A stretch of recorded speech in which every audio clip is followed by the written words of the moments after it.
సర్వోన్నతుడైన దేవుడు మనల్ని ప్రేమించి చక్కటి ఆత్మీయ ఆహారాన్ని మనకు అందిస్తున్నారు.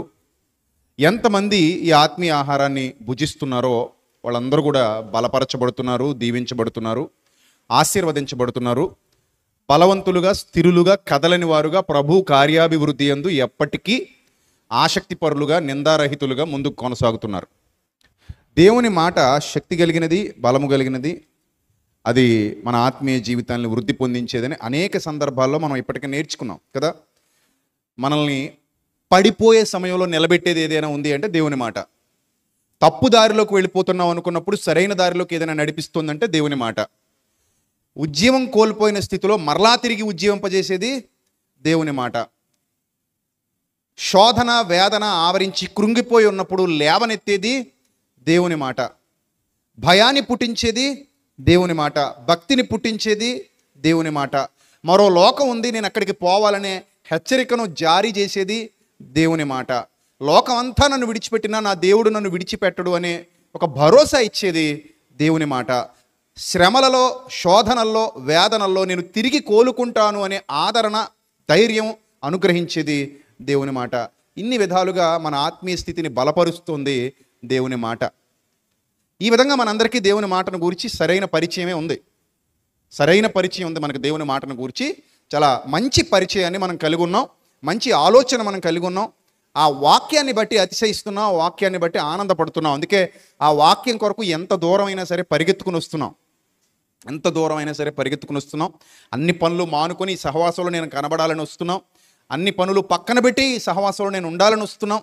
అది మన రెస్పాన్సిబిలిటీ. అయితే ఈ వాక్యం గురించి మనకి తెలియవలసిన మరో కోణం ఉంది. ఇప్పటి వరకు చాలా పాయింట్స్ మీకు చెప్పాను, అవన్నీ నోట్ చేసేసుకోండి మైండ్లో, బుక్లో కాదు, ఎక్కడ ఫస్ట్ మైండ్లో నోట్ చేసేసుకోండి. అవన్నీ మీ మైండ్లో నోట్ అయిపోతే నెక్స్ట్ కేటగిరీ చెప్తున్నాను వాక్యానికి సంబంధించి. ఈరోజు చాలా విలువైన విషయాలు మనం వింటున్నాం కనుక చాలా జాగ్రత్తగా వినండి, చాలా జాగ్రత్తగా వినండి. నిర్గమకాండం 31వ అధ్యాయము 18వ వచనం జాగ్రత్తగా చూద్దాం. నిర్గమకాండం, అందరూ తీయాలి బైబిల్. నిర్గమకాండం 31వ అధ్యాయము 18వ వచనం. అక్కడ వ్రాయబడినటువంటి సందర్భాన్ని పరిశీలించండి. నిర్గమకాండం 31వ అధ్యాయము 18వ వచనం. ఏం రాయబడింది అక్కడ? మరియు ఆయన సీనాయి కొండ మీద మోషేతో మాటలాడుట చాలించిన తర్వాత ఆయన తన శాసనములు గల 2 పలకలను, అనగా దేవుని వ్రేలితో వ్రాయబడిన రాతి పలకలను అతనికి ఇచ్చెను అని వ్రాయబడింది. దేంతో రాయబడ్డాయటివి? దేవుని వ్రేలితో. దేవుని వ్రేలితో. మీ అందరికీ తెలుసు, దేవుడు ఆత్మయై ఉన్నాడు. రైట్? దేవుడు ఏమై ఉన్నాడు? ఆత్మయై ఉన్నాడు. ఆయనను ఆరాధించేవారు కూడా దేంతో ఆరాధించాలన్నాడు? ఆత్మతో, సత్యముతో ఆరాధించాలన్నాడు. ఆయన మన చేతులతో సేవింపబడువాడు కాడు. తనకేదో కొదువై ఉన్నట్టు మానవుల హస్తాలతో సేవింపబడువాడు కాడు. ఆయన ఆత్మతో ఆరాధించాలి, ఆత్మతో సత్యముతో ప్రభువును ఘనపరచాలి, మహిమపరచాలి. రైట్ రైట్ ఇక్కడ మనం జాగ్రత్తగా గమనిస్తే దేవుని వ్రేలితో వ్రాయబడిన రాతి పలకలు అన్నాడు. వ్రేలు అనగానే మనందరికీ తెలుసు మన వ్రేలు. సాధారణంగా మనం ఏదైనా రాయాలంటే ఈ చూపుడు వేలుతో రాస్తాం. ఎక్కువ మంది ఉపయోగించేది చూపుడు వేలు. చూపుడు వేలుతో ఏదైనా రాయాలంటే, వేలుతో రాయాలంటే వేలుతో దీంతోనే రాస్తాం. బొటన వేలు వాడడం, చిటికిన వేలు వాడడం, ఇంకే వేలు వాడడం. చూపుడు వేలు మాత్రమే వాడతాం. దీంతోనే మనం ఏదైనా రాసి చూపిస్తాం, దీంతోనే మనం ఏదైనా గీసి చూపిస్తాం. సో ఇది యూజ్ చేస్తాం. ఈ చూపుడు వేలు దేవుడు కలిగి ఉన్నాడా అని అంటే దేవుడికి అసలు శరీరమే లేదు. ఆయన శరీరరహితుడు, దేహరహితుడు. ఆయనకి శరీరం ఉండదు. దేవుణ్ణి ప్రపంచం అర్థం చేసుకున్న కోణం తప్పు కనుక భక్తులు పలు సందర్భాలలో మీరు అర్థం చేసుకున్న కోణం తప్పు తప్పు తప్పు తప్పు అని రాయడాన్ని బట్టి కొంతమంది దాన్ని వ్యతిరేకంగా తీసుకున్నారు. ఎప్పటికి కూడా పాత నిబంధన గ్రంథంలో వ్రాయబడినటువంటి రెఫరెన్సెస్. మానవుడు తన రూపాన్ని చూసుకొని నా తండ్రి కూడా, నా దేవుడు కూడా నాలాంటి రూపం కలిగిన వాడుగా ఉంటాడని భ్రమపడ్డాడు. భ్రమపడి తనలాంటి రూపాన్ని దేవుడికి ఇచ్చేశాడు. కానీ వాస్తవానికి దేవుడు మనలాంటి శరీరము గలవాడు కాడు. ఆయనకు మనలాగా వేళ్ళు, చేతులు, కాళ్ళు ఉండవు. ఆయన ఆత్మరూపి, ఆయన శక్తి గలవాడు, ఆయన శక్తి స్వరూపుడు. కనుక ఇప్పుడు వేలు అనే పదాన్ని మరి ఎందుకు వాడాల్సి వచ్చింది? దేవుడు అబద్ధం చెప్తున్నాడా? నో. దేవుడు తప్పు వ్రాయించాడా? నో. అసలు వ్రాసిందే దేవుడు కాదు. గట్టిగా మాట్లాడితే ఆ పలకలు ఇచ్చింది ఎవరని కొత్త నిబంధనకు వచ్చాక చెప్తున్నారు? దేవదూతల ద్వారా మోషే గారు పొందుకున్నాడంట అది. మరి అక్కడ దేవదూతలని చెప్పాడా? చెప్పలా. డైరెక్ట్ ఏ వ్రేలు? దేవుని వ్రేలు. అంటే ఈ సందర్భాన్ని మనం ఎలా అర్థం చేసుకోవాలంటే, దేవదూతలు వచ్చి చెప్పినా, దేవదూతలు తెచ్చి ఇచ్చినా దాని వెనకున్న ప్రధాన కర్త దేవుడు గనుక నేనే, నా వ్రేలే అని సాక్ష్యం ఇచ్చినట్టుగా మనం అర్థం చేసుకోవాలి. ఉదాహరణకి, నేను నీకు ఉత్తరం పంపించాను, నేను నీకు ఉత్తరం వేశాను, నేను నీకు ఉత్తరం ఇచ్చాను అంటే, ఉత్తరం డైరెక్ట్గా ఇవ్వాల, పోస్ట్ బాక్సులు వేసాడు.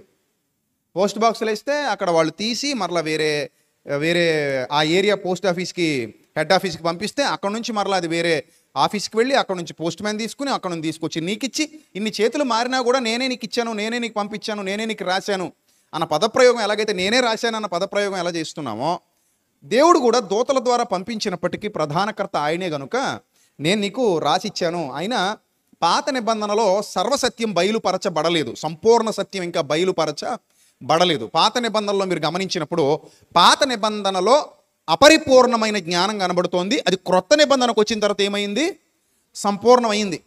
ఏమైంది? కొత్త నిబంధనకు వచ్చాకనే అది విశదీకరించి చెప్పడం జరిగింది. కానీ పాత నిబంధన కాలంలో అది అసంపూర్ణంగానే ఉంది. ఈ విషయాన్ని మీరు గమనించాలి. బైబిల్ చదువుతున్న ప్రతి ఒక్కరూ, విజ్ఞులైన ప్రతి ఒక్కరూ గమనించాలి. క్రొత్త నిబంధనకు వచ్చాక మరుగైన సంగతులు నేను మీకు తెలియజెప్పేదను. పూర్వకాలం నుండి ఏ సంగతులు దాచబడ్డాయో ఆ సంగతులు మీకు ఓపెన్ చేస్తానన్నాడు ప్రభువు. అర్థమైందా? అలాగే నేను పరిశుద్ధాత్మను పంపిస్తాను, పరిశుద్ధాత్ముడు వచ్చి మిమ్మల్ని సర్వసత్యంలోనికి నడిపిస్తాడు. అంతవరకు మీరు అసంపూర్ణమైన స్థితిలోనే ఉంటారు. సంపూర్ణమైన స్థితిలోనికి మీరు ఎదగాలంటే కొంత సమయం పడుతుంది, నేను పంపిస్తాను అని దేవుడు చెప్పడం జరిగింది. ఇక మరో మాట మనం దైవ గ్రంథంలో చూస్తే, ఈ వ్రేలుతో దేవుడు వ్రాశాడు అన్న సందర్భాలు చూస్తుంటే ఆయన ఒక శాసనాన్ని ఇస్తున్నాడు అని అర్థం చేసుకోవాలి మనం. ఇందులో మొదట ఆయన మనిషికి అవసరమైన జీవాహారాన్ని లేఖనాల ద్వారా పంచిపెట్టేశాడు. మనిషికి అవసరమైన జీవాహారాన్ని లేఖనాల ద్వారా పంచిపెట్టేశాడు. మీరు అందరూ తీసుకున్నారు.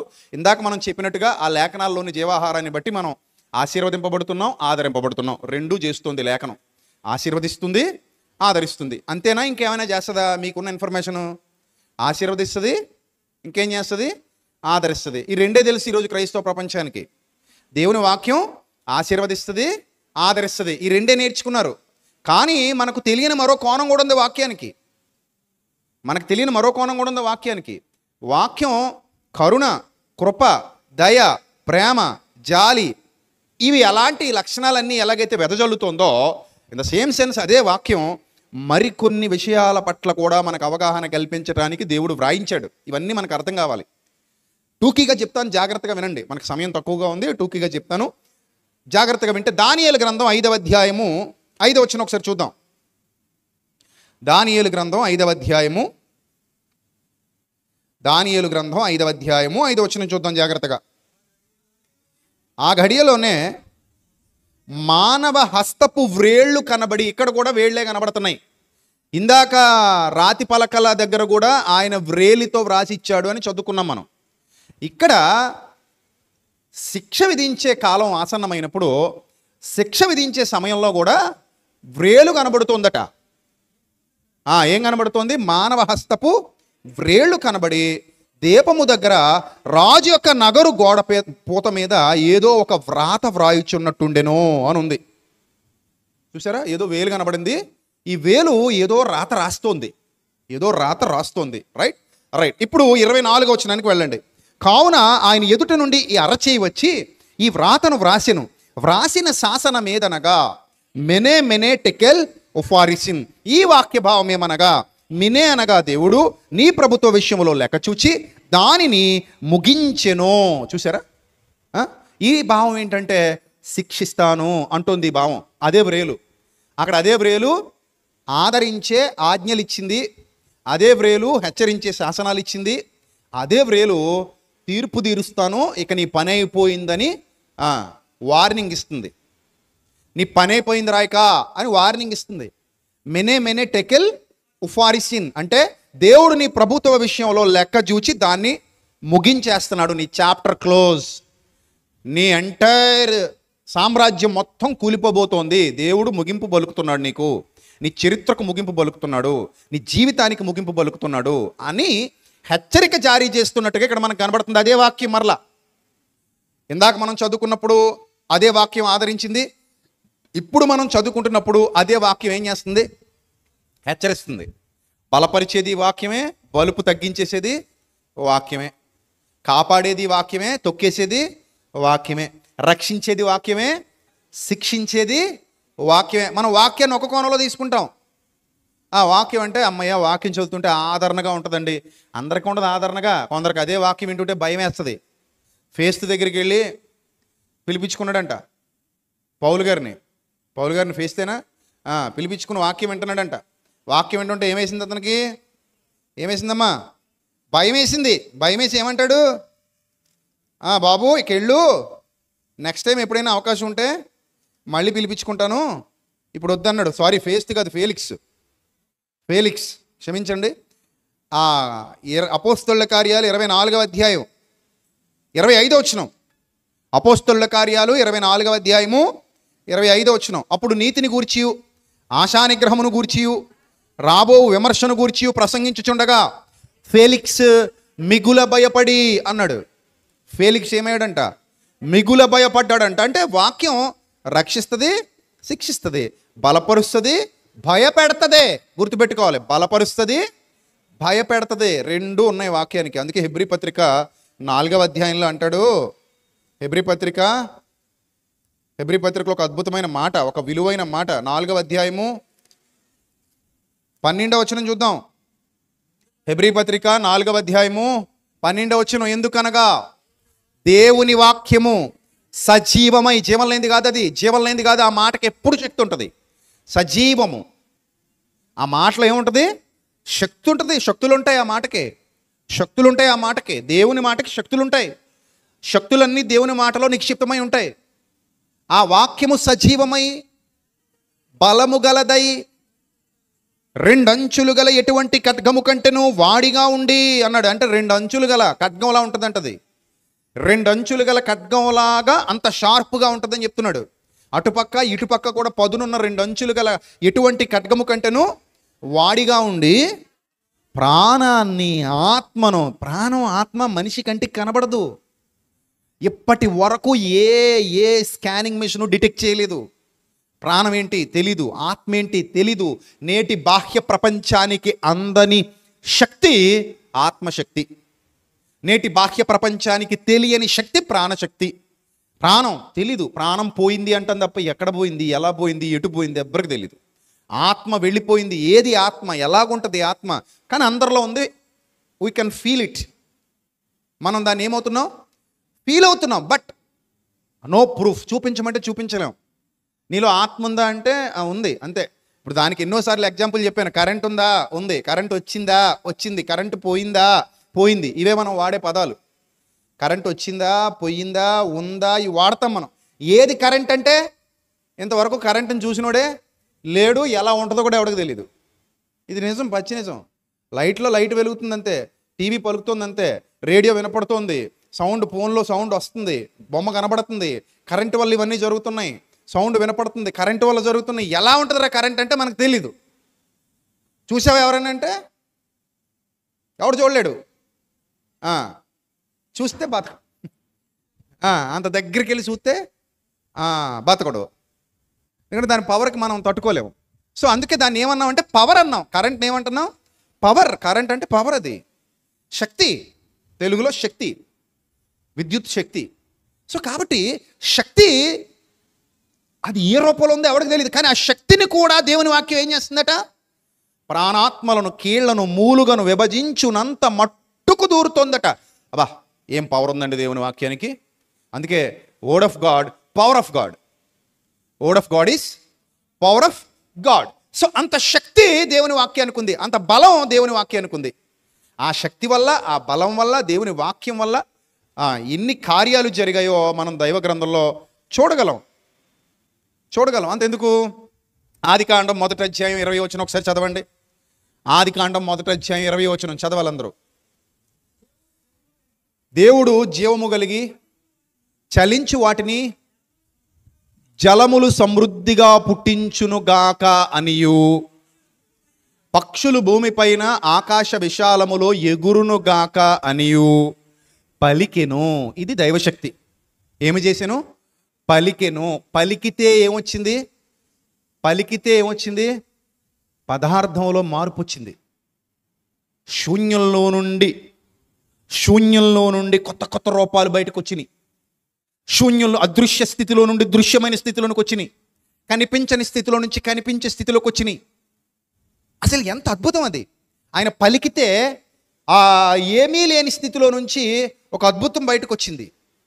కనిపించని స్థితిలో నుంచి ఒక దృశ్య వాతావరణం బయటకు వచ్చింది. అదృశ్య వాతావరణంలో నుండి ఒక దృశ్య వాతావరణం బయటకు వచ్చింది.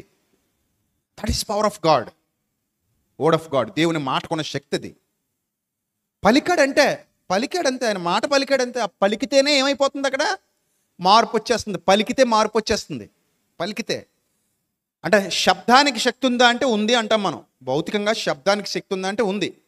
చాలామంది శబ్దం ఎక్కువ పెడితే చచ్చిపోతారు. ఆ శబ్దం వల్ల గుండె ఆగిపోద్ది. శబ్దం వల్ల చెవులు పగిలిపోతాయి. శబ్దం వల్ల విధ్వంసం జరుగుతుంది. శబ్దం అంత తీవ్రతరం అయిపోతే రక్తాలు వచ్చేస్తాయి చెవుల్లో నుంచి, ముక్కులో నుంచి. శబ్దానికి ఉన్న తీవ్రత అలాంటిది. అలాగే మన వాడుకలో శబ్దం ద్వారా కూడా కొన్ని పనులు జరుగుతున్నాయి. అర్థమైందా? ఇప్పుడు మీ ఫోన్ ఉంది, మీ ఫోన్కి మీ వాయిస్ నోట్ ఇచ్చారనుకోండి, వాయిస్తో కూడా మీ ఫోన్ ఏం చేయొచ్చు, ఆపరేట్ చేయొచ్చు. పాపం ఎక్కువ మంది కళ్ళు కనబడిన సోదరులు ఉంటారు, సోదరిమణులు ఉంటారు. వాళ్ళు ఈ గూగుల్ దేంతో ఆపరేట్ చేస్తారు? వాయిస్ సెర్చ్ అంటారు దాన్ని. వాయిస్ రికగ్నైజ్ చేస్తుంది, రికార్డ్ చేసి పెట్టుకుంటే ఆ వాయిస్తోనే వాళ్ళు దాన్ని ఆపరేట్ చేసుకుంటారు, గూగుల్ వాయిస్ కదా. అలాగే మన ఫోన్స్లో, ఐఫోన్లో కూడా సిరి అని ఒక యాప్ ఉంటుంది. దాన్ని మనం ఆపరేట్ చేయొచ్చు మన వాయిస్తో. వాయిస్ కమాండ్స్ అంటారు వాటిని, వాయిస్ కమాండ్స్. నీ వాయిస్తో నువ్వు కమాండ్ చేస్తే నీ కాంటాక్ట్ లిస్ట్ ఇస్తుంది. ఆ కాంటాక్ట్లో ఏ కాంటాక్ట్ కావాలో ఆ కాంటాక్ట్కి ఫోన్ వెళ్ళిపోద్ది. నువ్వు ఏ అప్లికేషన్ ఓపెన్ చేయాలో ఆ అప్లికేషన్ నీ వాయిస్ కమాండ్తో ఓపెన్ చేసుకోవచ్చు. అంటే నీ వాయిస్కి కూడా ఈ ప్రకృతిలో చిన్నపాటి కమాండింగ్ ఉంది. ఏంటది? ఓ చిన్నపాటి కమాండింగ్ ఉందని మనిషి గమనించగలిగాడు, అందుకే దాన్ని యూజ్ చేస్తున్నాడు. కానీ మనిషి వాయిస్కే ఇంత ఉంటే, కమాండింగ్ ఉంటే, మనిషి వాయిస్కి ఇంత కమాండింగ్ ఉంటే, దేవుని వాయిస్కి ఇంకెంత ఉంటుంది మీరు ఆలోచన చేయండి సంగమా. మనిషి వాయిస్కి ఇలాగ ఉంటే దేవుని వాయిస్కి ఎలాగుంటుంది మీరు ఆలోచన చేయండి. నేను అదే అడుగుతున్నాను మిమ్మల్ని. ఎలా ఉంటుంది దేవుని వాయిస్?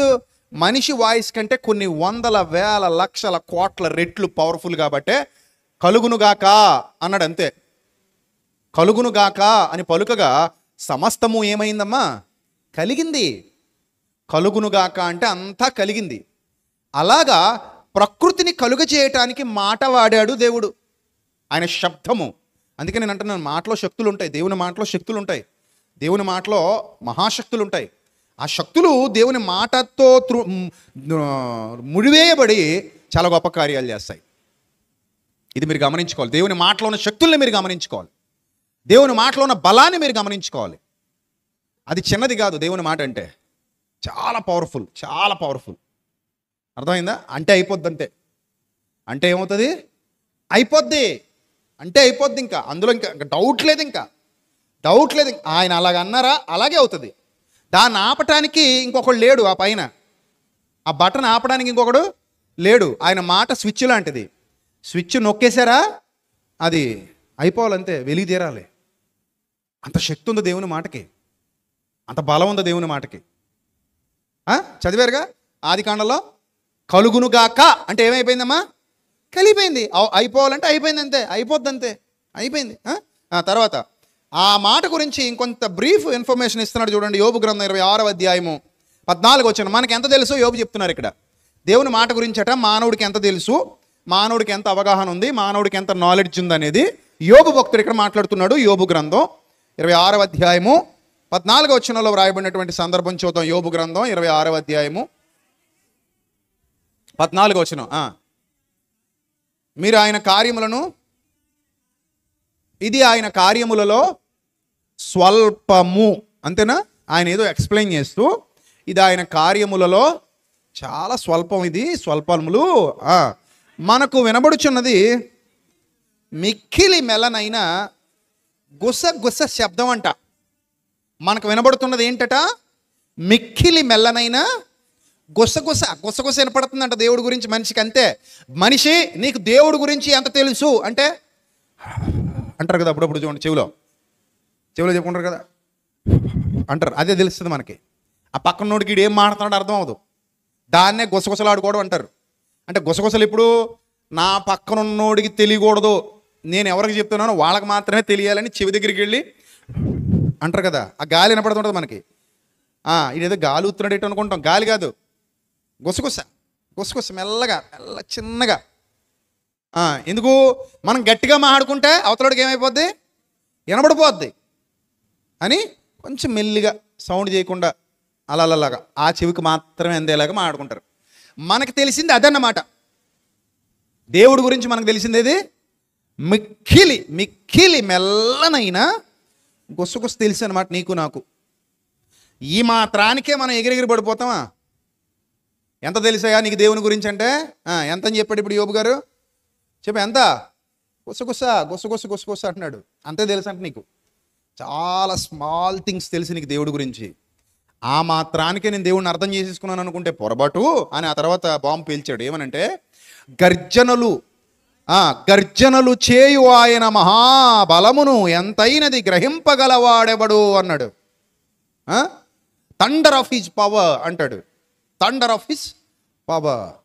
ఆయన గర్జనలు చేయు ఆయన మహాశబ్దం, అది మహాబలం, అది గర్జనలటవి, అది ఎంతైనది గ్రహింపగలవాడు ఎవడు? అసలు ఎవడు? అంత గొప్ప శక్తిని ఎవడు అర్థం చేసుకోగలడు? Who can understand that power? అంత గొప్ప శక్తి మన బ్రెయిన్కి అంత సామర్థ్యం లేదు, మన బ్రెయిన్కి అంత శక్తి లేదు. అంటే దీన్ని బట్టి మీరు అర్థం చేసుకోండి, మనకి తెలిసింది చాలా తక్కువ. దేవుని వాక్యం అనగానే మనం ఎన్నాళ్ళు తీసుకుంటున్న ఒక పాజిటివ్ వే తీసుకుంటాం. దేవుని వాక్యం వింటే చల్లగా ఉంటుందని. దేవుని వాక్యం వింటే ఎలా ఉంటుంది? చల్లగా ఉంటుందా? దేవుని వాక్యం చల్లగానే ఉంటుంది, ఒక్కోసారి వెచ్చక కాదు. అమ్మో వెచ్చగంటే అలా కుదిరితే మళ్ళీ శీతాకాలంలోకి వెళ్ళిపోతావు నువ్వు. హీటర్ ఆన్ చేసుకున్నాను అనుకుంటున్నావా? హీటర్ కాదు అది. ఎంత మంచులా చల్లగా ఉందో అంత అగ్నిలా కాల్చేస్తుంది దేవుని వాక్యం. జాగ్రత్త. మంచులా ఎంత చల్లగా ఉంటుందో అగ్నిలాగా అలాగా కాల్చి వేయగలిగే శక్తి దేనికుంది? దేవుని వాక్యానికి ఉంది. జాగ్రత్త. అందుకే గర్జనలు, గుసగుసకి గర్జనలకి తేడా లేదేటి? నీ గుసగుసకని ఆకాశంలో పిడుగులు పడేటప్పుడు వచ్చే శబ్దానికి తేడా ఉందా లేదా? నువ్వు పక్కన మాట్లాడేదానికి ఆ పైన ఆకాశంలో వచ్చే దానికి తేడా ఉందా లేదా? ఉందా? ఈ రెండింటిని కంపేర్ చేసి చూడు ఎలా ఉంటుంది? పేలిపోద్ది, మామూలుగా ఉండదు. అది దేవుని వాక్యం అంటున్నాడు ఇక్కడ. నువ్వు దేవుని వాక్యాన్ని ఇప్పుడు ఒక్క కోణంలో చూడకో, చాలా ఉంది దానికి ఇంకా వెనక.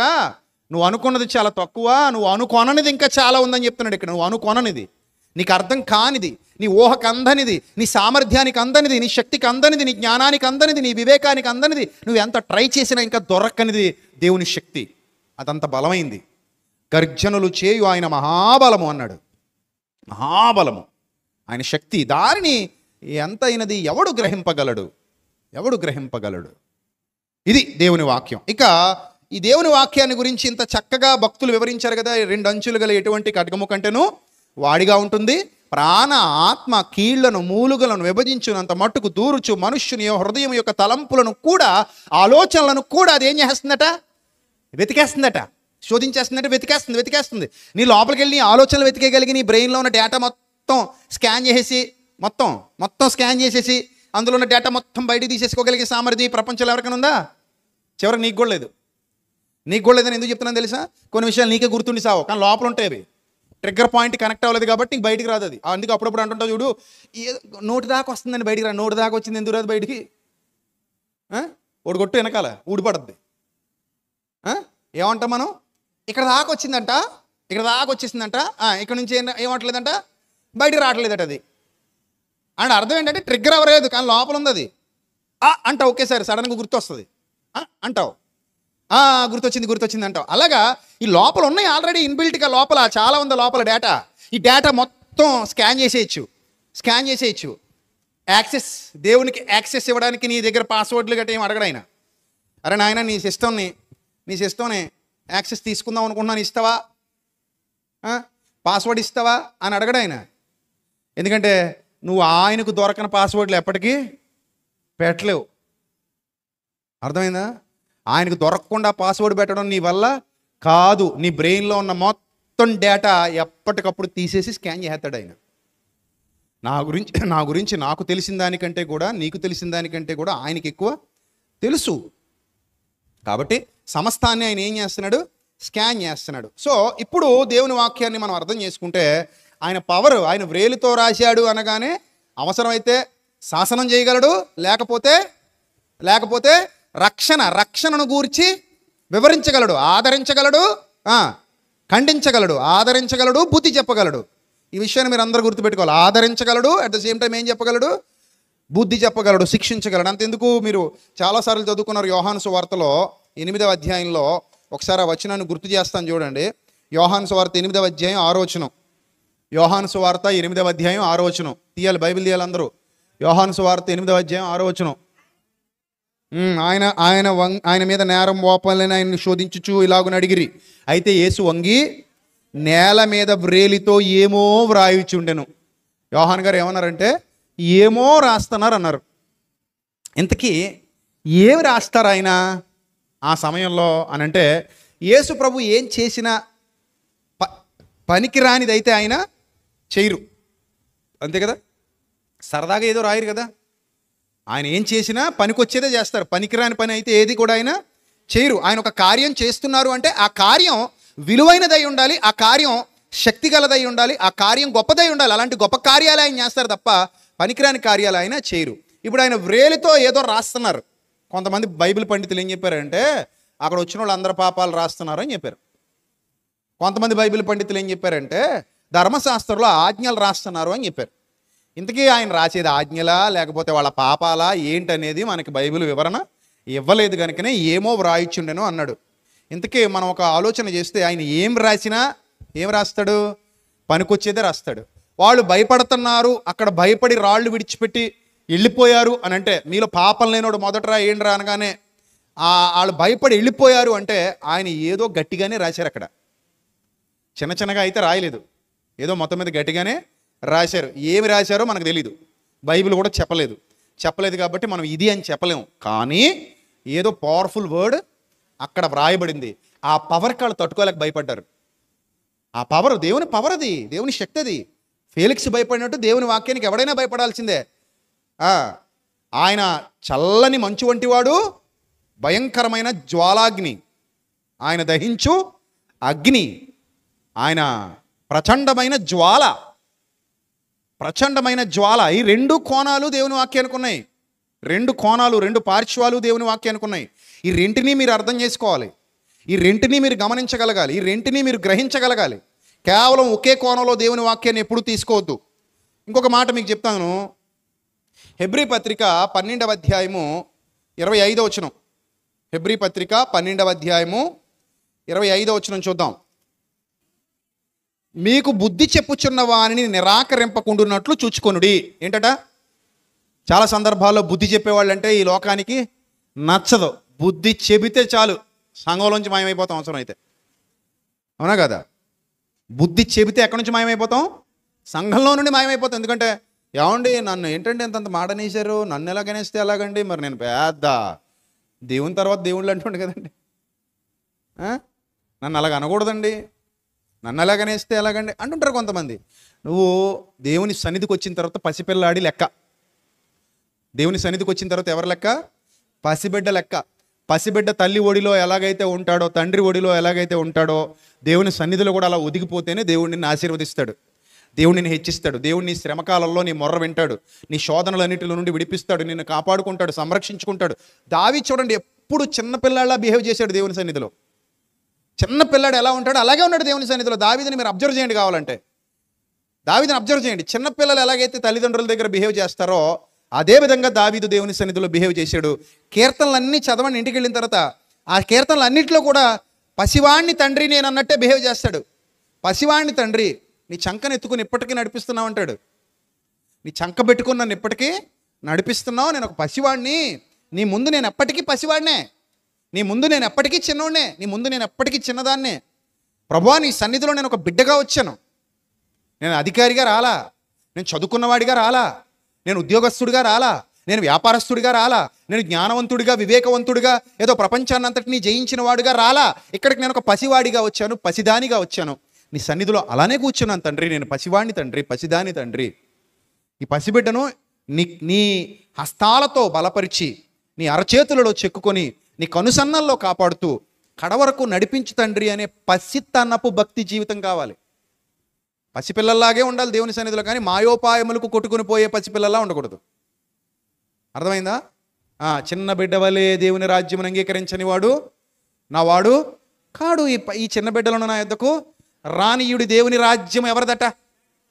ఇలాంటి వారిదనే వీళ్ళదా? చెప్పండి, వీళ్ళదా ఇలాంటి వారిదా? అది ఇలాంటి వారంటే ఎవరు మరి? మీరు మాత్రం కాదా? ఎలాంటి వారంటే అలాంటి వారే, కానీ మేము మాత్రం కాదండి, మేము అలాంటి వాళ్ళం కాదండి అంటారా? దేవుని రాజ్యం అలాంటి వారిది? చెప్పండి, ఎలాంటి వారిది? మీలాంటి వాళ్ళదేనా? కాదా? అలాంటి వాళ్ళది. అలాంటి వాళ్ళు అంటే అర్థం ఎవరు? అలా పసిపిల్లడైపోవాలి దేవుని సన్నిధిలో. పసిపిల్లడైపోవాలని ఇంకో రకంగా అర్థం చేసుకోకండి. దేవుని సన్నిధిలో మన స్వభావం ఎలా ఉండాలి? పసిబిడ్డల వల్లే అయిపోవాలి. ప్రభువా, నేను నీ దగ్గరకు వచ్చి కూర్చున్నాను తండ్రి. నేను ఎంఆర్ఓని కావచ్చు, ఎంపీని కావచ్చు, ఎమ్మెల్యేని కావచ్చు, లేకపోతే ఇంకో పెద్ద డిజిగ్నేషన్ ఉండొచ్చు, పెద్ద అధికారం ఉండొచ్చు, నాకు పెద్ద హోదా ఉండొచ్చు, తెగ సంపాదించేసి ఉండొచ్చు, పెద్ద రియల్ ఎస్టేట్ బిజినెస్ చేసేసి కోట్లు కూడబెట్టేసి ఉండొచ్చు, లేదా గొప్ప గొప్ప వ్యాపారాలు చేసేసి ఒక పక్క అంతా కొనేసి ఉండొచ్చు, గొప్ప స్థితిలోకి ఎదిగిపోయి ఉండొచ్చు, బోలెడంత వెండి ఉండొచ్చు, బోలెడంత బంగారం ఉండొచ్చు, బోలెడని తెలివితేటలు ఉండొచ్చు, నువ్వు గొప్ప స్థాయిలో ఉండొచ్చు. బట్ ఒకటి మాత్రం గుర్తుపెట్టుకో, దేవుని సన్నిధిలో నువ్వు ఎప్పటికీ పసిబిడ్డవే. పసిబిడ్డవలే దేవుని రాజ్యమును అంగీకరించని వాడు ఆయనకు పాత్రుడు కాడు. ఆయన రాజ్యము, ఆయన సన్నిధి అలాంటి వారిదే అన్నాడు. అందుకే పసి పిల్లల్లా దేవుణ్ణి ఆరాధించండి. పసితనపు హృదయాలు కలిగిన వారుగా దేవుణ్ణి ఆరాధించండి. పసిబిడ్డ సంపూర్ణంగా అమ్మ మీద ఆధారపడతాడు. అందుకే అమ్మ లేకపోతే ఏడ్చేస్తాడు. అమ్మ కావాలి, అడిగి నాన్న కావాలి. నాన్న గుండెల మీద భద్రత ఉందని ఫీల్ అవుతాడు కాబట్టి గట్టిగా పట్టుకుంటాడు. ఎవరైనా వచ్చి ఇలా రారా ఎత్తుకుంటానన్నా కూడా నాన్నని గట్టిగా పట్టుకుని వదలడు, అమ్మని గట్టిగా పట్టుకుని వదలడు. ఎందుకంటే అలా ప్రొటెక్షన్ ఉంది నాకు అమ్మ దగ్గర నాన్న దగ్గర నాకేముంది? ప్రొటెక్షన్ ఉంది. వీళ్ళే నన్ను కాపాడగలరు, వీళ్ళు తప్ప నన్ను ఎవ్వరు కాపాడలేరు, నాకు వీళ్ళే భరోసా ఇస్తారు, ఇంకెక్కడ నాకు ఈ భరోసా దొరకదు, నాకు వీళ్ళ దగ్గర రక్షణ దొరుకుతుంది, ఇంకెక్కడ రక్షణ దొరకదని అమ్మని నాన్నని పసిబిడ్డలు ఎంత గట్టిగా హత్తుకుంటారో దేవుణ్ణి కూడా సంఘమా అంత గట్టిగా హత్తుకోండి. దేవుని నామానికి మహిమ కలుగునుగాక. అంత గట్టిగా హత్తుకోండి, అంత బలంగా హత్తుకోండి. అలాంటి లక్షణాలు ఆయన ఎదుట ప్రదర్శించండి. దావీదు అదే చేశాడు. కావాలంటే మీరు కీర్తనలు అన్నీ చదువుకోండి. ప్రభువా, వృద్ధుడనై, ఇప్పుడు నేను చిన్నవాడను, వృద్ధుడనై వచ్చేంత వరకు, వృద్ధుడనయ్యేంత వరకు నాకు ఆధారం ఎవరు? నువ్వే. నా కొండ నువ్వే అంటాడు, నా కోట నువ్వే అంటాడు, నా శైలం నువ్వే అంటాడు, నా దుర్గము నువ్వే అంటాడు, నా ఆధారము నువ్వే అంటాడు, నా ఆశ్రయము నువ్వే అంటాడు, నువ్వు తప్ప నాకు ఈ లోకంలో ఏదీ లేదంటాడు. అలాంటి గొప్ప భక్తి జీవితాన్ని కనపరిచాడు. కాబట్టి దావీదును దేవుడు ఎప్పుడు తగ్గిస్తూ పోలేదు, హెచ్చిస్తూ పోయాడు.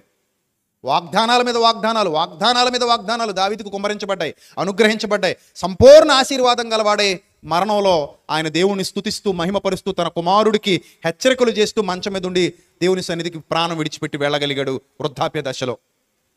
అలాంటి భక్తి జీవితాన్ని కనపరచాలి అంటే, అలాంటి గొప్ప ఆత్మీయ జీవితాన్ని కనపరచాలి అంటే దేవుని సన్నిధిలో పసిబిడ్డగా మారిపోవాలి తప్ప నువ్వు ఏంటి, మన పొగరేంటి, మన అహంకారం ఏంటి, మన గర్వం ఏంటి, నేను ఇంత గొప్పని కదా నాకు చీపురిస్తారా అని అనకూడదు. నేను ఇంత గొప్పదాని కదా నాకు చెప్తారా ఈ పని అనకూడదు. సో దేవుని వాక్యానికి ఆ విలువ ఇవ్వాలి. ఆ వాక్యం అంతా శక్తి గలది, వాక్యం అంతా బలము గలది, వాక్యం అంతా బలము గలదే. మనం ఎక్కడున్నాం? హెబ్రీ పత్రిక అంతేనా? 12వ అధ్యాయము అక్కడ నుంచి వచ్చేసాం ఇక్కడికి. మీకు బుద్ధి చెప్పుచున్న వారిని ఏం చేయకుండా చూసుకోండి, నిరాకరింపకుండా చూసుకోండి. బుద్ధి చెప్పువారు ఉండడం మనకే రక్షణమ్మా. నన్నే అంటారా అనకూడదు. అంటే కొవ్వెక్కిపోద్ది. ఆ కొవ్వెక్కిపోతే నువ్వే పోతావు. ఎవరైనా అంతే. నాకే చెప్తారా, నన్నే అంటారా అంటావు. మహా అయితే ఏం చేస్తావు? సంఘానికి రావడం మానేస్తావు. గట్టిగా బుద్ధి చెప్తే ఏం చేస్తావు? సంఘానికి రావడం మానేస్తావు. ఎవడికి నష్టం? మాకా? ఏమయ్యా, మాకా నీకా? ఎవడికి నష్టం? నీకే నష్టం. రేపు పొద్దున్న దేవుడి ముందుకు వెళ్తుంది పంచాయతీ. ఎరా బిడ్డ ఎందుకు రాలేదురా నా సన్నిధికి అంటాడు. ప్రభువా నన్ను తిట్టారు ప్రభా. ఎందుకు తిట్టారురా? అదే ప్రభు, ఏదో ఇలా చిన్న పొరపాటు జరిగింది ప్రభా, ఆ మాత్రానికి ఇలాగ అనేస్తారా ప్రభువా, ఆ మాత్రానికి ఇలాగ అనేస్తారా ప్రభువా అంటావు నువ్వు. అప్పుడు ఆయన ఈ వాక్యం చూపించి మీరు ఎక్కడి వారు నేను మిమ్మును ఎరుగనంటే ఏం చేస్తావు? అందుకే బైబిల్ గ్రంథం అంది, నాయనా నిన్ను ఖండించేవారు, గద్దించేవారు, బుద్ధి చెప్పేవారు నీకు దొరకడం నీ అదృష్టం రా నాయనా. ఈ సూది గుచ్చకుండా రోగం తగ్గదురా నాయన. రోగం తగ్గాలంటే సూది బాధ భరించాలి. చేదైన మాత్ర ఒక్కోసారి మింగాలి. కొంచెం చేదుగానే ఉంటుంది మరి. మాత్రలు బెల్లంలాగా ఉండవు, తీయగాను. మాత్రలు ఎలా ఉంటాయి? ఎక్కువ శాతం మాత్రలు ఎలా ఉంటాయి చెప్పండి? చేదుకుంటే. అందుకే వేసుకునేటప్పుడు నోట్లో కంట పెట్టుకుని అనుకుంటూ మింగుతారు మీరు. ఆ టానిక్లు కానివ్వండి, సిరప్లు కానివ్వండి, చికాకు ఉంటే ఒక్కోసారి బాగోవు, ఆ వాసన బాగోదు. అంటే అందులో వాడిన పదార్థాలు అలాంటివి మరి. సో అవి ఎందుకు మనకి చేదుగా ఉన్నా, నొప్పి కలుగుతున్నా? దేనికోసం? అది బాగు చేయడం కోసం. మన తప్పుల్ని సమర్థించట్లేదు కాబట్టి సేవకుడి మీద పడిపోకూడదు. మన తప్పుల్ని సమర్థించలేదండి ఇతన అనకూడదు, సమర్థించడు. అందుకే సేవకుడు తప్పులు సమర్థిస్తే సేవకుడు ఎందుకు అవుతాడు? ఖండించి గద్దించి బుద్ధి చెప్పు అన్నాడు. మాకు బుద్ధి కుదరదు అంటావా? ఇంక వెళ్ళిపోవడమే మరి. ఇంక ఉండలేవు ఇక్కడ. నీ వల్ల కాదు. నీకు ముళ్ళమే కూర్చున్నట్టు ఉంటుంది ఇక్కడ. ఈ వాక్యం నీకు సెట్ అవ్వదు. నీకు సెట్ అయ్యే వాక్యం ఎక్కడైనా దొరికితే అక్కడ పోవడమే. అక్కడైతే నీకు పొగేసి ఆరతలు ఎత్తుంటారు. ఏం చేస్తారు? చక్క పొగేసి నీకు హారతలు ఇస్తూ ఉంటారు. కాబట్టి చక్క పూజలు అందుకో వెళ్ళి నువ్వే ఇలా కూర్చో, కూర్చుని హారతలు అందుకో. మరి అంతే మరి. నిన్ను అలాగే అనాలి. ఇంక మరి ఏం చెప్తాం మరి? ఇంక నువ్వే దేవుడివి, నువ్వే దేవతవు అక్కడ.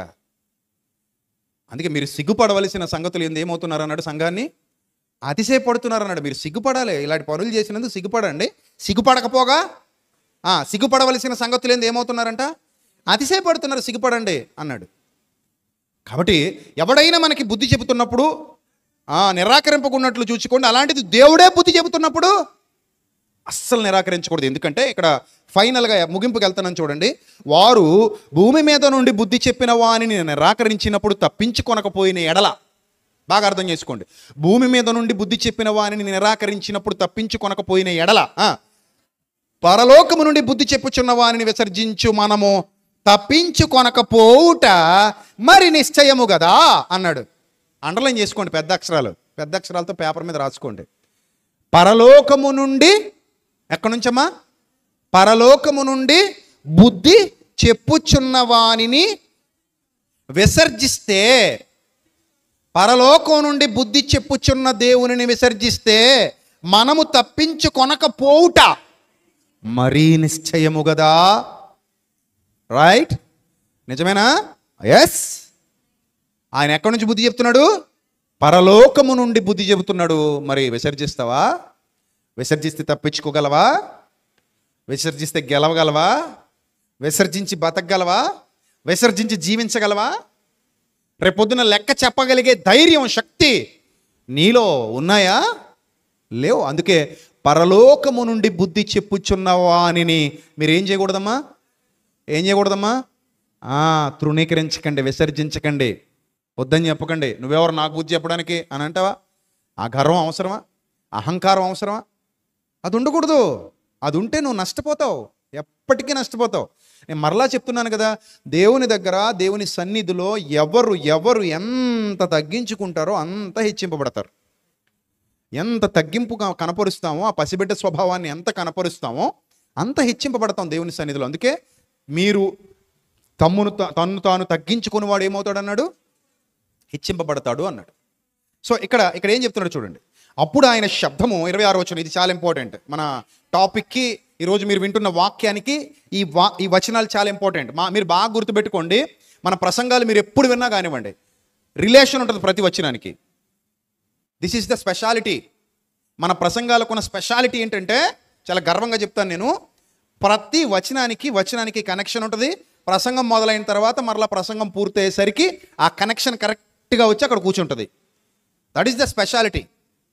మీరు కొన్ని సందర్భాల్లో కొన్ని చోట్ల అంటే ఈ వాక్య పరిజ్ఞానం లేకపోతే ఇక్కడ మొదలెడతారు, ఇక్కడికి వెళ్తారు, ఇక్కడ మొదలెడతారు, అక్కడికి వెళ్తారు, అక్కడ మొదలెడతారు, ఇక్కడికి వస్తారు, ఇక్కడ నుంచి ఎక్కడెక్కడికో వెళ్ళిపోతారు. కానీ అక్కడ ఏముండదు? కనెక్షన్ ఉండదు, అక్కడ ఆశీర్వాదం ఉండదు, అక్కడ ఆత్మీయంగా బలపడటం ఉండదు, అక్కడ దీవించబడటం ఉండదు. కానీ ఒక ప్రసంగానికంటూ ఒక ప్రొసీజర్ ఉంది దేవుని వాక్యంలో. ఆ ప్రొసీజర్ ఫాలో అయితే చక్కగా ఒక చోట స్టార్ట్ అవుతుంది, మ్యాప్ వేసినట్టు వస్తుంది, అలాగొచ్చి ఎక్కడ కూర్చోవాలో అక్కడ కూర్చుంటుంది. ఇది ప్రసంగికుడికి ఉండాల్సిన ముఖ్య లక్షణం. ఇది ప్రసంగికుడికి ఉండాల్సినటువంటి దేవుడిచ్చిన ఆధిక్యత, దేవుడిచ్చే ఆశీర్వాదం. అది ఉండాలి. నేను అదే నేర్పిస్తున్నాను మన పిల్లలందరికీ. ఇది నేర్చుకోండి మీరు ఫస్ట్. ఒక ప్రసంగం స్టార్ట్ చేసామంటే కావో చోట, మావో చోట, డావో చోట, తావో చోట, అలాగ అక్కడెక్కడెక్కడ డాట్లు వేసుకుంటూ పోకూడదు. దానికి అంతటికీ దేవుని వాక్యంలోనే కనెక్షన్ ఉంది. ఆ కనెక్షన్ మనం వెతుక్కోవాలి, కలుపుకోవాలి, దాన్ని చక్కగా అందంగా అలంకరించి తీసుకెళ్ళి కూర్చోబెట్టాలి. ఇప్పుడు మీరు చూస్తున్నారు 26వ వచనం కూడా చూడండి. అప్పుడు ఆయన శబ్దము అనగా ఆయన వాక్యము. శబ్దం అంటే ఏంటి? వాయిస్ ఆఫ్ గాడ్, అంతే కదా. ఆయన శబ్దము అంటే అర్థం ఏంటి? Voice of God. ఆయన శబ్దము, వర్డ్ ఆఫ్ గాడ్ అన్న వాయిస్ ఆఫ్ గాడ్ అన్న ఒకటే, గుర్తుపెట్టుకోండి. వర్డ్ ఆఫ్ గాడ్ అన్న వాయిస్ ఆఫ్ గాడ్ అన్న ఒకటే. చదవండి. అప్పుడు ఆయన శబ్దము భూమినే చలింపజేసెను, కానీ ఇప్పుడు నేను ఇంకొకసారి భూమిని మాత్రమే గాక ఆకాశమును కూడా కంపింపజేతునని మాట ఇచ్చి ఉన్నాడు. అంటే కలుగునుగాక అని పలికిన వాక్యమే తీసివేయబడునుగాక అని కూడా పలుకగలదు. అర్థమైందా మీకు? భూమి ఫలించునుగాక అని పలికిన వాక్యమే భూమి మండించునుగాక, మండిపోవునుగాక అని కూడా పలుకగలదు. ఆకాశము విశాలపరచబడునుగాక అని పలికిన వాక్యమే ఆకాశము మిక్కుటమైన వేండ్రముతో లయమైపోవునుగాక అని కూడా పలుకగలదు. దేవుని వాక్యానికి ఆ శక్తి ఉంది, ఈ శక్తి ఉంది. అందుకే 2 అంచులు గల ఎటువంటి ఖడ్గము కంటేనూ వాడిగా ఉంది అని పోల్చబడింది. 2 శక్తులు ఉన్నాయి దేవుని. అసలు దేవుని వాక్యం అంటేనే శక్తులు. వాక్యం అంటేనే శక్తుల కలయిక. శక్తుల్లో వాక్యంలో శక్తులు ఉంటాయి. మరలా చెప్తున్న వాక్యంలో శక్తులు ఉంటాయి. ఆ శక్తులే దేవుని వాక్యం.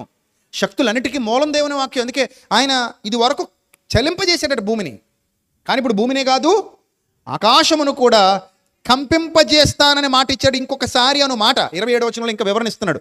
ఇంకొకసారి అని పలకడంలో ఆంతర్యం ఏంటో పౌలు భక్తుడు చెబుతూ, ఇంకొకసారి అనే మాట చలింపజేయబడనివి నిలకడగా ఉండు నిమిత్తము అవి సృష్టింపబడినవన్నట్టు బడినవి బొత్తిగా తీసివేయబడతాయని కూడా అర్థమిస్తుందని చెప్తున్నాడు అక్కడ.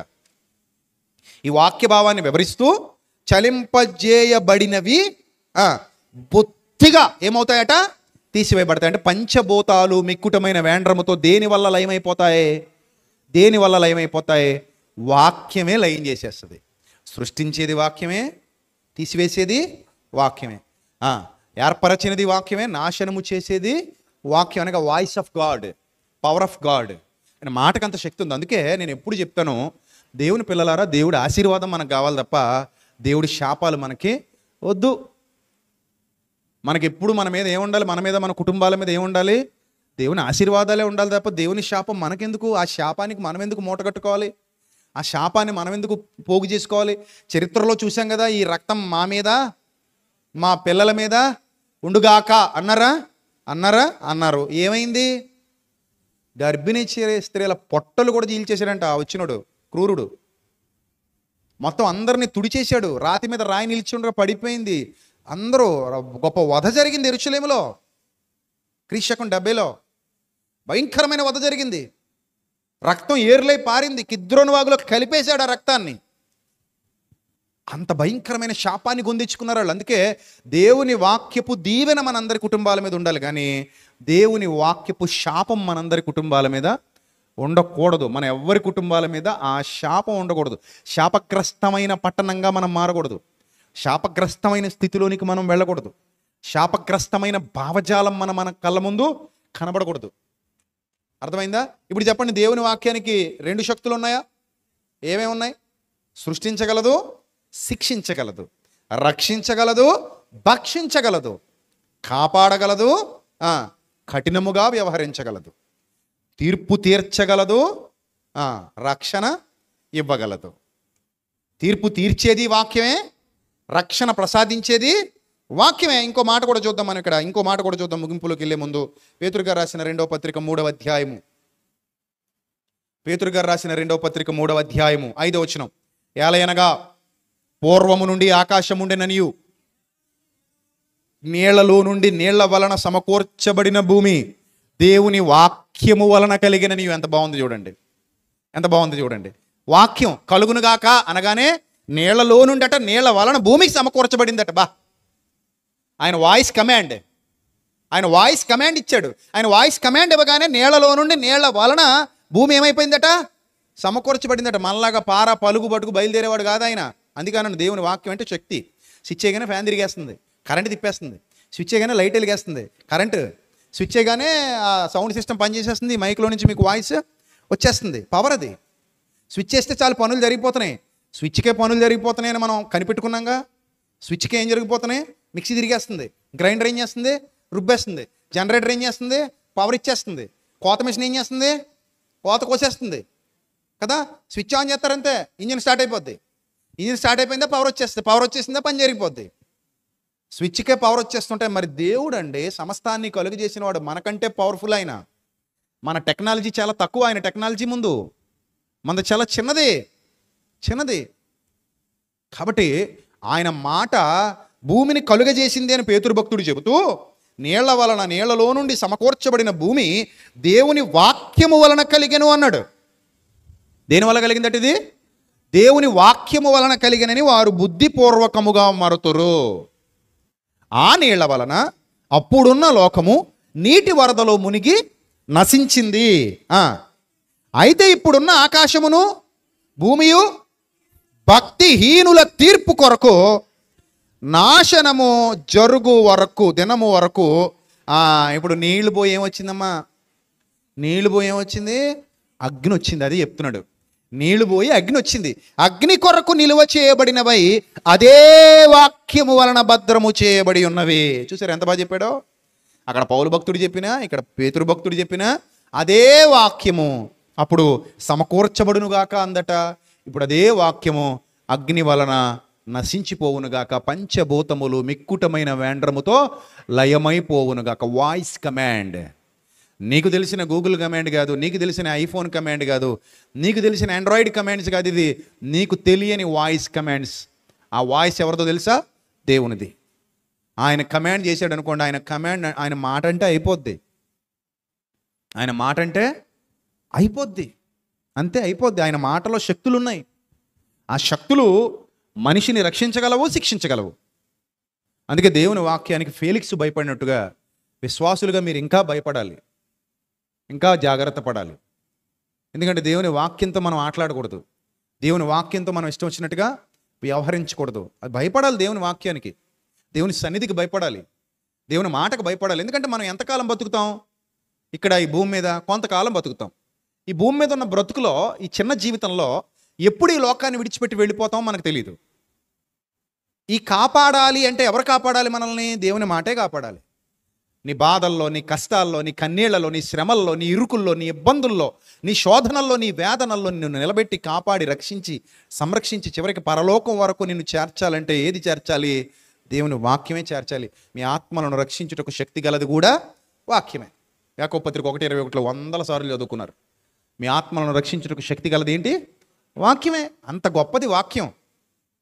కొంతమంది అంటుంటారు, ఏమంటే మీ సంఘంలో వాక్యమే ఎక్కువ ఉంటుంది ఏంటండి, మరి ఇంకేం ఎక్కువ ఉండాలండి అన్నా నేను ఒకంతో. సార్ సంఘంలో వాక్యమే ఎక్కువ ఉంటుందంటే నేను అన్నాను, ఏం ఎక్కువ ఉండాలి చెప్పండి మీరు అన్నాను. అంటే ఇంకేమైనా వెరైటీలు ఉండాలా? గాల్లో ఒకటాలు, తాడేసుకుని కిందకి దోకటాలు ఏమైనా ఉండాలా ఏంది? సంఘంలో ఏముండాలి అసలు? వాక్యమే కదా ఆయన ఉండాలి. వాక్యము దేవుడు అంటే ఇప్పుడు ఆయన ఏమడిగాడు తెలుసా? మీ సంఘంలో దేవుడే ఎక్కువ ఉంటాడు ఏంటి అని అడుగుతున్నట్టుంది నాకు. మరి అంతేగా, మీ సంఘంలో వాక్యం ఎక్కువ ఉంటుందంటే అర్థం ఏంటి? వాక్యం అంటే ఎవరు? దేవుడు. వాక్యము ఏమై ఉండను? దేవుడే ఉండను. అంతకంటే ఆశీర్వాదం ఏముంది అయ్యా? వాక్యాన్ని మించిన ఆశీర్వాదం ఏముంది? వాక్యాన్ని మించిన దీవెనే ఉంది? వాక్యం కంటే బలమైనదే ఉంది, వాక్యం కంటే శక్తి గలదేముంది? వాక్యం కంటే కూడా మనల్ని హెచ్చరించేది ఇంకేముంది? ఏమీ లేదు. అందుకే సంఘాలలో ఏముండాలి? వాక్యమే ఉండాలి. విశ్వాసుల హృదయాల్లో ఏముండాలి? వాక్యమే ఉండాలి. విశ్వాసుల జీవితాల్లో ఏముండాలి? వాక్యమే ఉండాలి. ఆ విశ్వాసి క్రియల్లో ఏం కనబడాలి? సత్క్రియలు. వాక్యమే కనబడాలి, వాక్యమే వినబడాలి. వాక్యం లేకపోతే విశ్వాసి బ్రతుకే లేదు. నేనైతే ఏం చెప్తాను తెలుసా? ఊపిరి లేకపోతే ప్రాణం లేదు, వాక్యం లేకపోతే విశ్వాసికి బ్రతుకు లేదు. నువ్వు విశ్వాసి అయితే లోపలంతా ఏమి నింపబడి ఉండాలి? వాక్యం నింపబడి ఉండాలి. కరెంట్ లేని బల్బు ఎలాగుంటుందో విలువ లేని దానిలాగా వాక్యం లేని విశ్వాసి కూడా అలాగే ఉంటాడు, విలువ లేని వాళ్ళలాగా. పెట్రోల్ లేని బండి ఎలాగుంటుందో సత్క్రియలు లేని విశ్వాసి జీవితం కూడా అలాగే ఉంటుంది. పేరుకి ఎంత కాస్ట్లీ కార్ అయినా, ఎంత గొప్ప కార్ అయినా, ఎన్ని కోట్లు పెట్టి కొనుక్కున్నా అందులో 100 రూపాయలు డీజిల్ కావాలి. అర్థమైందా? ఒక 100 రూపాయలు పెట్రోల్ కావాలి. అలా కాదు, నేను కాస్ట్లీ కారుని కదా నాకెందుకు పెట్రోల్ అంటే కదలదు. నువ్వు ఎంత కాస్ట్లీ కారు అయినా నువ్వు ఎంత గొప్ప కంపెనీలో మ్యానుఫ్యాక్చర్ చేయబడినా నీకేం కావాలమ్మా? ఒక 100 రూపాయల డీజిల్, ఒక 100 రూపాయల పెట్రోల్ లోపల పడకపోతే అది కనీసం ఒక 1/2 మైలు కూడా ముందుకి వెళ్ళదు.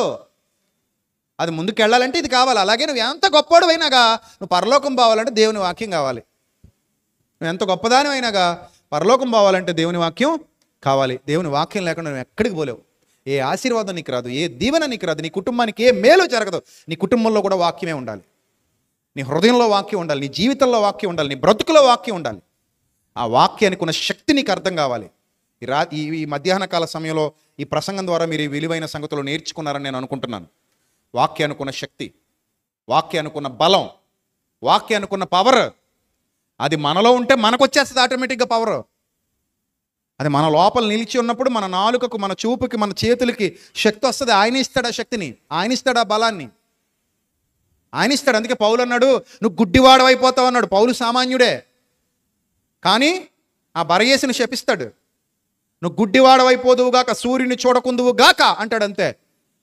ఆ పౌలు గారి నోటి వెంట జాలువారిన ఆ శాపవచనం అతని కుటుంబం మీదకి వెళ్ళి వెంటనే గుడ్డోడయ్యాడు. ఎలా వచ్చింది పౌలు గారికి ఆ శక్తి అంటే ఆయనలో ఉన్న వాక్యాన్ని బట్టి. అది వాక్యం ప్రకటించే నోరది. ఆ వాక్యమే హెచ్చరికను కూడా ఇచ్చింది, ఆ వాక్యమే శాపాన్ని కూడా ఇచ్చింది. ఎప్పుడైతే ఆ వాక్యం అతని లోపల నుంచి శాపవచనంగా బయలుదేరి వచ్చిందో గుడ్డోడైపోయాడు. వెంటనే కళ్ళుపోయాయి. ఆ వాక్యమే నీవు లేచి నిలువబడు, మా గొప్పతనం కాదు ఇది, మాకు యేసుక్రీస్తు అయితే అధికారం ఇచ్చాడో అధికారంతో చెప్తున్నా, నువ్వు లేచి నిలబడు అన్నాడు. అనగానే దిగ్గున లేచి కుంటివాడు నిలబడ్డాడు. ఆ వాక్యమే స్వస్థపరిచింది, ఆ వాక్యమే శపించింది, ఆ వాక్యమే శక్తినిచ్చింది, దీవించింది, ఆశీర్వదించింది. మీకు సమాధానము కలుగునుగాక, మీ కుటుంబములు ఆశీర్వదింపబడునుగాక, మీరు దీవించబడుదురుగాక, మీకు దేవుని సన్నిధి తోడుగా వచ్చునుగాక, ఆయన కృప కనికరము ఎల్లప్పుడూ మీ మీద నిలుచునుగాక.